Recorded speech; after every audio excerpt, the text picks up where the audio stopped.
تو ظاہر سی بات ہے یہ ایسی کوئی چیز نہیں کہ جس کے بارے میں ہم بڑے بڑے فلسفے بیان کریں.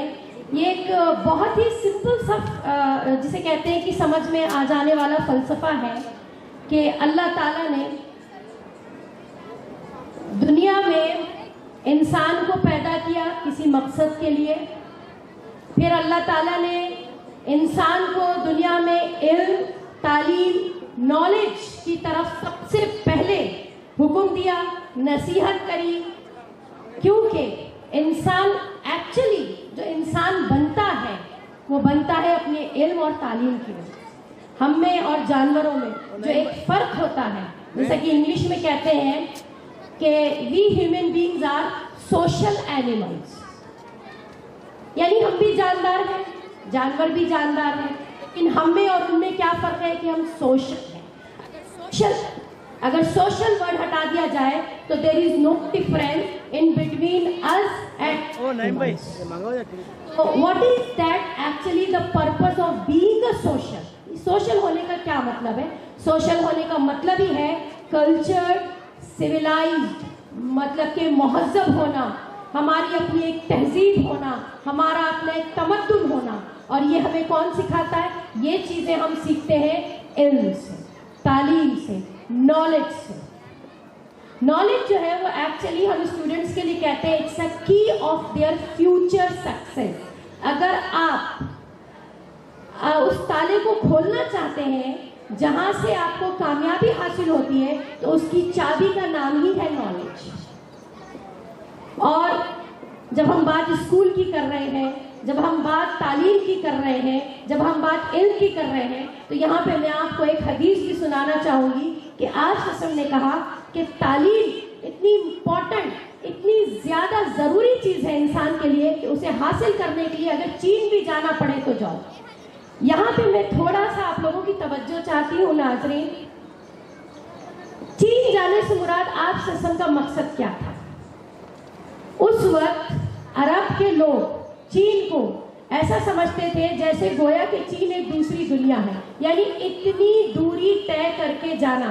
چین جو ہے وہ اتنی دور سمجھا جاتا تھا کیونکہ ٹرانسپورٹ کا کوئی سادھن نہیں ہوتا تھا، کوئی مینس نہیں تھا آنے جانے کا. تو چین جانے کو ایسا سمجھا جاتا تھا جیسے گویا کہ ہم دنیا کے کسی دوسرے یا آخری حصے میں جا رہے ہیں.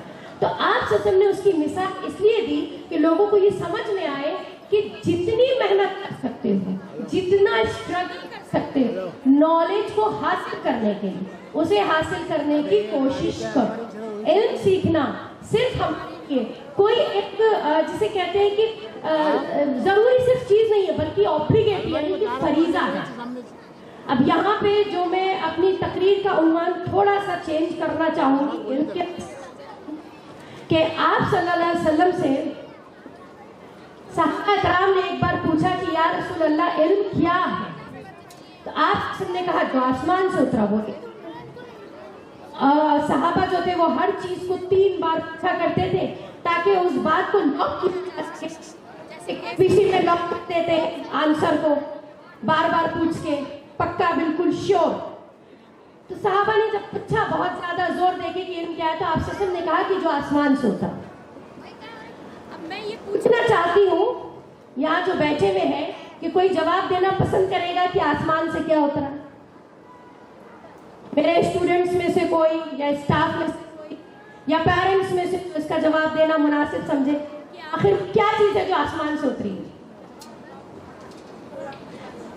وقت کی بہت کمی بھی ہے اور میں چاہتی ہوں کہ اسٹیج پہ بیٹھے ہوئے آج بہت سارے ایسے قابل ہستیاں ہمارے بیچ میں موجود ہیں جن کو آپ سنیں، اس لیے میں آج اپنی بات کو مختصر رکھوں گی. بہرحال تو میرا یہ مقصد ہے بتانے کا کہ آسمان سے اترا ہوا قرآن اور حدیث کا علم سیکھنا ہمارے اوپر فرض، کیونکہ یہ ہم کو بتاتا ہے کہ انسان کیسے بنتا ہے. اس کے بعد دنیا میں اگر ہمیں سروائیو کرنا ہے ڈگنیٹی کے ساتھ، عزت کے ساتھ، سر اٹھا کے، تو پھر ایک ہنر ہمارے ہاتھ میں ہونا چاہیے جسے ہم دنیاوی تعلیم کہتے ہیں. یہ سیکھنا اور یہ لینا اور اسے حاصل کرنا ہر مرد بچے اور ہر عورت بچی کے اوپر بہت ضروری ہے. آج قوم اگر پسماندہ کہیں جاتی ہے، اگر آج یہ کہا جاتا ہے کہ مسلمان بھی as equal to schedule caste ہو گیا ہے، اگر یہ کہا جاتا ہے کہ مسلمان آج بہت بیکورڈ ہے، تو اس کے پیچھے کہیں نہ کہیں یہ وجہ ہے